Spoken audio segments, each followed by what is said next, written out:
business owners and executives from around the Valley.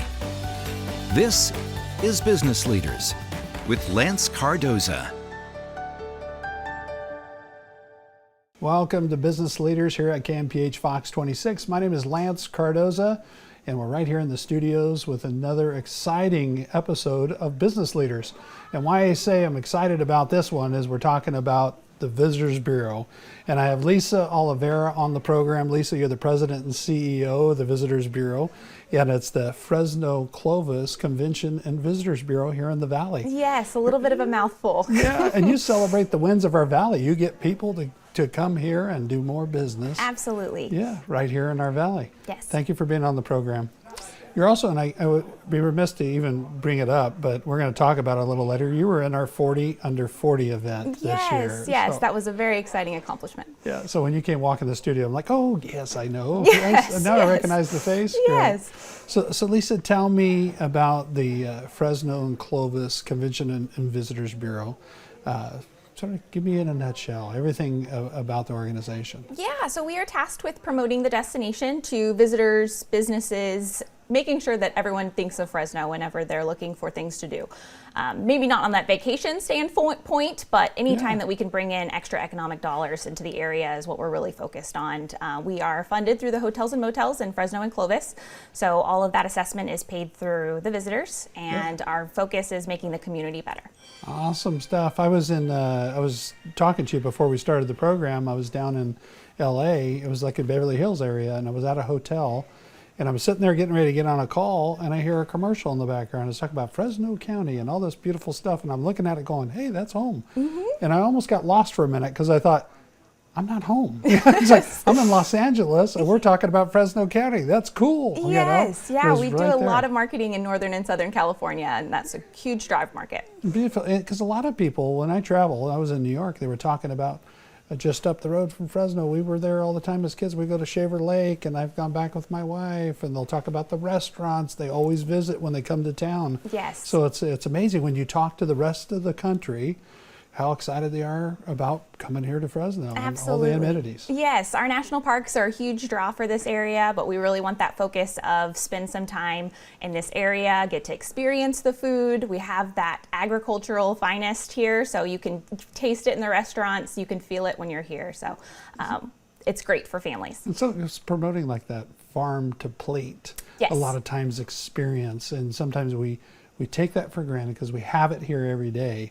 But when you do travel and you go into other parts of the country, you realize that not everybody has what we have right here, the breadbasket of the world, being from Fresno, California. And I tested this with myself. I was in a grocery store in New York, and I went and looked at some of the produce. Fresno, California. That is my favorite trick to tell for the holidays. Anytime anyone puts down Fresno, just look in your grocery stores. You'll find us. You'll find it everywhere, all over the country. And that was in New York, in Manhattan, and I'm saying Fresno's name. And then it became a game. I was going around looking at the produce boxes and stuff. What is that from Ivanhoe with this? You know, you're seeing these different these cities you throughout absolutely the valley. don't get it until you leave the area or realize how close you are to it to value what we have here. So what excites you, Lisa, every day when you go to work and you're at the Convention Visitors Bureau and a young professional, which I've said was just recognized in the 40 Under 40 as a leader here in the Valley? What excites you every day to go to work and promote this way of life with the Convention and Visitors Bureau? I think I really just owned my staff. They are absolutely always 100% ready to go. They really take it seriously of making an impact in the community and bringing different voices to this area. Can we make sure that other people are seeing Fresno in a different light? Can we look into bringing new tournaments and conventions to this area? So not only are you getting that first time experience here and getting to see it, but they're getting to eat in our restaurants. They're going to find new memories here, and that could turn into them moving here. That could bring in businesses to this area, or also returning and bringing their conventions multiple times. And a lot of times too, youth, and I say youth athletics and big youth events, when they come into Fresno, like you said, they remember it as a kid and coming here for that big event. Yes. And they'll come back and experience because it was a safe place and it was a great time. And that experience of Fresno was a great experience. So a lot of times they'll come back and, like you said, go to the parks, go to a restaurant. Absolutely. They'll go do those things in our area. Yes, and sports tourism is huge here. With Clovis Unified's facilities, we bring in tons of tournaments to this area, and a lot of the times they'll talk about, I didn't realize this was in Fresno and Clovis, and that's most of the responses we get, and then it will bring in a second visit, third visit, or a move here. Beautiful. And I think a lot of times too, is being a Fresnan, and people here in Fresno, we're our worst enemy sometimes, because you're sometimes stuck in the grind of being in Fresno and having everything here, that farm to plate and everything else, we take it for granted. Then when you talk to the rest of the country or other people that have visited here, they sometimes have a total different view of how we see where we live and home. But I think that might be everywhere. Absolutely, and I think that's something that you don't realize how harshly you can judge or talk about the place that you live, but there is so many amazing things here, so it's just challenging our community and our residents to find something positive every day, whether that's your commute to work or the beautiful sunsets that we have or those sneak peeks when we have clear days to see the Sierras. Those are my favorite days in the area. Beautiful. You know, we had some entertainers performing at Same Art Center, and it was beautiful mountain ranges, and they were like, man, this is gorgeous. First time to Fresno, some of those entertainers, this is gorgeous and stuff. And I say, yeah, I wish we had it every day, That's but they exactly are right there. Yes. We're not far from that, and it's right here as our background, our backdrop to Fresno. We have so much in our backdrop. Yes, we are very fortunate. Beautiful stuff. So I'm sure you have a lot of big plans for the future and what you're doing, and we'll get to talking to that. But did you grow up in the area?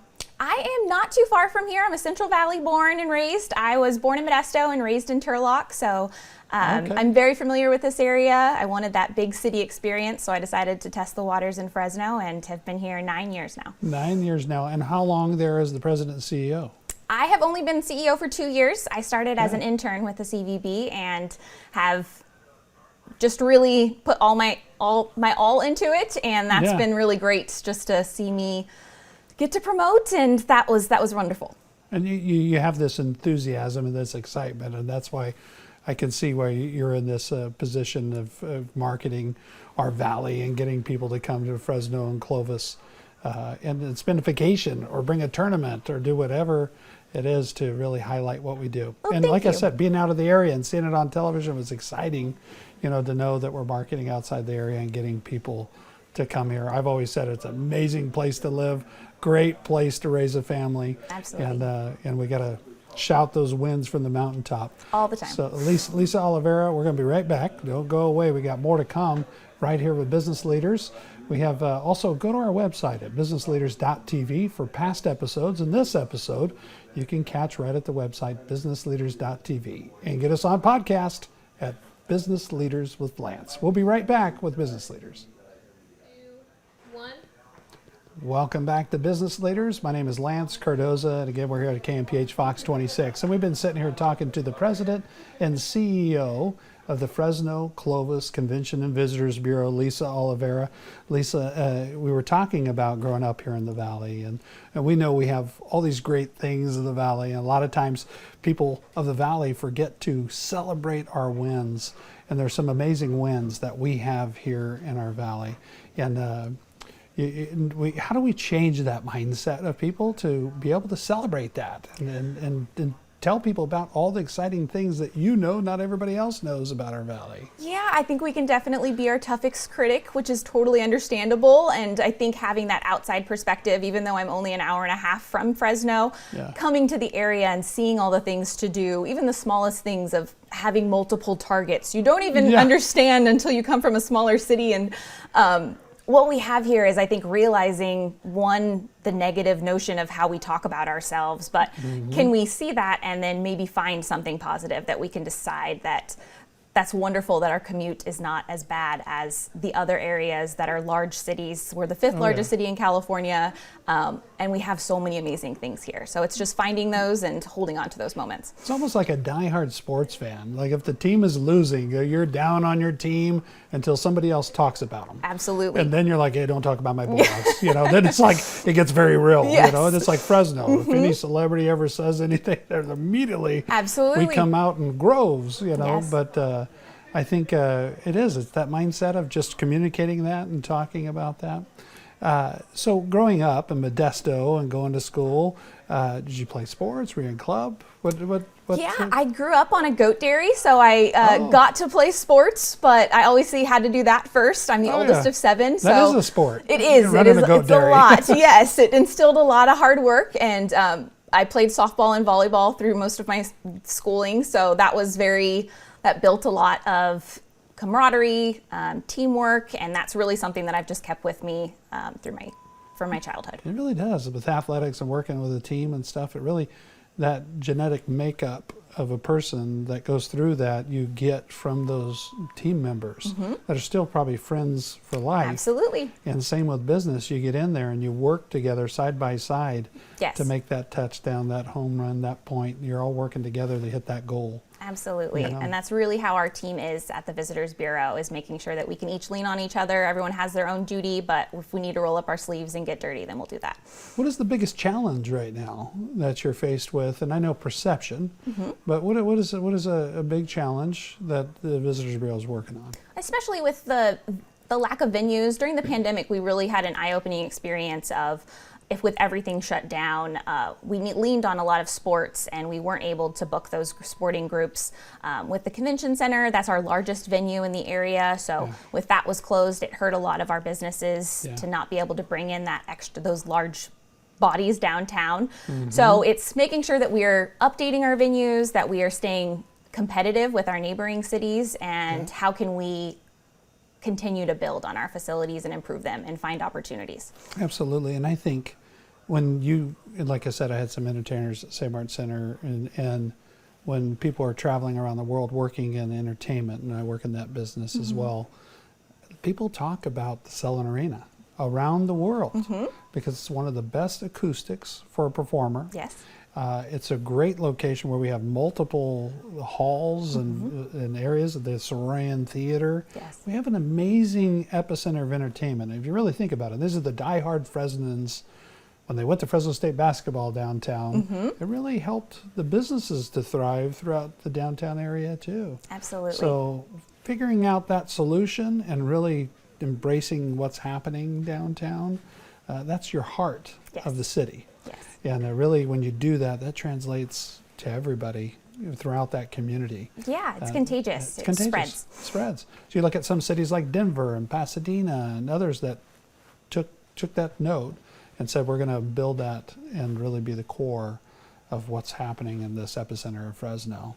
Yeah, I think Mayor Dyer's putting a lot of focus in downtown, and the Downtown Fresno Partnership's done a great job of keeping those businesses, constantly bringing in new businesses, and I think the more bodies that we can get downtown, the stronger our downtown can be.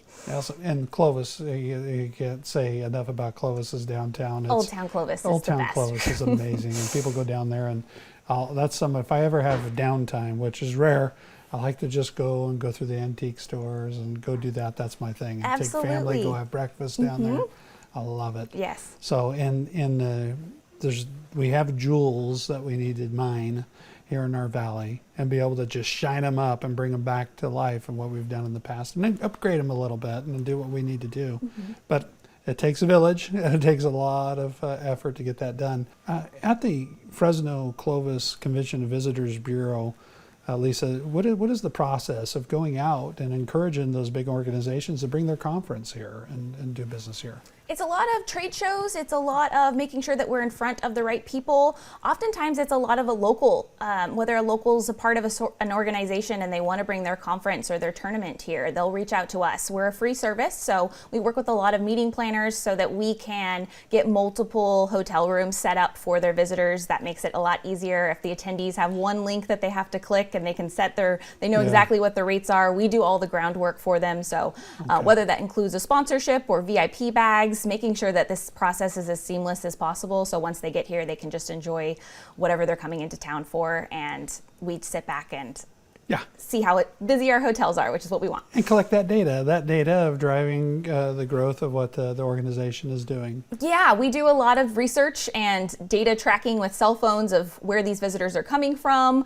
which their favorite things to do when they are at home. So if they love coffee shops, we'll add coffee shops to our ads if we're focusing on a certain city. We work really closely with the airport of making sure that we can continue to keep those flights full. Yeah. so that we can keep Fresno successful. Beautiful. Lisa Oliveira, when we come back, I'm going to ask you something that maybe somebody doesn't know about Lisa Oliveira when we return with Business Leaders right here at KMPH Fox 26. Don't go away. Welcome back to Business Leaders. I'm sitting here with Lisa Oliveira in the Fresno Clovis Convention and Visitors Bureau. It is a mouthful. And we were talking about before the break something that was unique to you, that someone that knows Lisa Oliveira from the Visitors Bureau, that they would maybe not know about you. And we'll talk about that in just a minute. But talking about the future of what we're doing in our community, how do we get our community involved? You mentioned venues, and venues is a big thing. For a big enough venue. Is there some talk of that changing or new venues coming online? We aren't sure yet. We just finished a sports feasibility study to make sure that we can find all those opportunities. They did an assessment on all of our facilities. So we're going to be working with Huddle Up Group out of Arizona so that they're going to come into the market and present that, so that the Parks Department, that City of Fresno, City of Clovis, they all are aware of these opportunities. Yeah. But the local support is huge. If you know of any conventions or things to do in the area, please visit our website at visitfresnocounty.org and keep us updated. Perfect. That's visitfresnocounty.org. Yes. And then they can get more information about the organization, how they can get involved, or suggestions. And maybe it's a conference. Maybe it's something you go out of town and you go to that conference and maybe you're a part of that organization. They say, hey, we're looking for a new site. Contact Lisa Absolutely. and her team. And how do they do that? Just go to the website? Yeah, our website, our phone number, call us, and we're going to get back to you. Awesome, beautiful. Anything that you might have, I know that you celebrate those Wednesday Valley. I know you had a part in helping promote. It was a gentleman we know by Mr. DeYoung that placed a big role in bringing the Garlic Festival here. And now, 2 years of the Garlic Festival? Yeah, I think at so. the Fresno Fairgrounds. And I know that you guys promoted it. I saw it all over online, spreading the word on that. But a lot of those big groups like that, is there any exciting news or something around the corner? I haven't heard anything new yet, but just the rodeo, supporting the local events that are already here is so important. The Garlic Festival, the Hmong New Year, the Clovis Fest, anything that's large, the Yes, the more people that we can get out there so that we can support those local businesses is so important. And it's amazing, like Yes, that's a bunch of guys who were excited to have an event and do something, and it was downtown, I think where they hold it. And really just for the love of our valley in Fresno, that they created this really cool, awesome event. Absolutely. And then maybe you're watching the program, Business Leaders, and you have an idea, but you don't know how to connect the dots on a lot of things. A lot of times you can call an organization like Lisa's and call the Fresno Clovis Convention and Visitors Bureau, and you can help connect the dots and get them plugged in. Or if they're outside the area and see this online, the same thing. They can go to businessleaders.tv to catch this episode or other episodes. And so, Lisa, we were talking about something unique to you that somebody might not know about you. And maybe people working in the office are going to watch this show and go, I had no idea. And I think we learned a little bit about you earlier about growing up. I don't think a lot of people realize that I was milking goats on the weekends. So that's definitely something that I don't talk about a whole lot, but it's something I'm very proud of, to grow up with those roots. And being full-blooded Portuguese is something I'm very proud of. And being the oldest of 7 is probably another very interesting tidbit. So I give you 3. A lot in Portuguese myself, so a lot of good Portuguese celebrations up there. I love it. Yes, love it. Yeah, and there's a lot to be said too in a family business, probably. Yeah, that's a training ground. That's a learning ground of hard work. Yes. And a lot of times it teaches you, I don't want to do this for the rest of my life. So I've got to figure something out quickly, go to school, get an education, or make a plan and drive to do it. But it teaches you hard work and the work ethic, teamwork, and the athletics that you did. It's sort of just a makeup of who you are. And that's why you were in our 40 Under 40 this year with Business Street's 40 Under 40. And tell me about that experience when you first heard, hey, you're in the 40 Under 40. I probably didn't think that you were, I didn't believe it at first. So We were selling you something. Yes, yes, I did. So it was something that I think I had to decompress and really realize it. And speaking of being our biggest critic, I probably didn't think that I qualified for that, but I was so grateful and needed to just say, yes, Lisa, you did amazing. That's wonderful. So Exactly. I'm excited for it. And when you were at the event, I think I mentioned something about that too, that there's a lot of people like that say, oh no, there's someone better than me. There's some, why am I being recognized? A lot of times you forget of the impact you've made on others that have taken the time to put that nomination in because they either have learned about you, worked with you, whatever it is, and they say this person needs to be honored and be in this class since 2007, I believe, of honorees, and there's a lot of them that I think about over the years that have connected at a 40 under 40 and gone on to do great things and start businesses, and it's amazing ultimate networking event, if you will. Absolutely. I have met some people that I had never met before in the 40 under 40, so that was wonderful. And I think surrounding myself with amazing mentors, but being a young leader that needs to be able to remember that at the same time. So that was a great reminder. So thank you. Awesome. It gives you a little motivation too. Absolutely. I'm out there, I'm doing something right. Yes. I'm going after it. Perfect. So then getting that community involved, we want to remind them again, your website, and then tell them how they can get involved and what we need to do that. Yeah, even following us on social media. We have a heavy social media presence at visitfresnocounty.org. All of our social media tags are Visit Fresno County. And there's always things to do. We have our app, Visit Fresno County app, so you can have that ready to go. It's got tons of trails and different ideas of things to do in the area. Beautiful. Lisa Oliveira, the President and CEO of the Fresno Clovis Visitors and Convention Bureau. Thank you for being on my program. Thank you so much. Appreciate it. And the 40 under 40, I know you know somebody that you can nominate for next year's 2023 40 under 40. Yes. And also you online or on television can nominate as well by going to 40.com and put in a 250-word description on why you feel this person needs to be recognized in the 40 under 40. It's all the time we have of Business Leaders. Thank Flooring Liquidators for making this episode possible. We'll talk to you next week right here from KMPH Fox 26. Perfect, thanks. They're going to move the camera around for a few minutes and we just smile and talk. Wonderful, yeah. That's great. Great. So this will come out and then it'll be online right after it airs on Tuesday at 11. Okay. Then it comes out, I believe, 12 o'clock. Right after, it'll be on businessleaders.tv. Awesome. And then you guys can share it and Cool. put it out there or take snippets.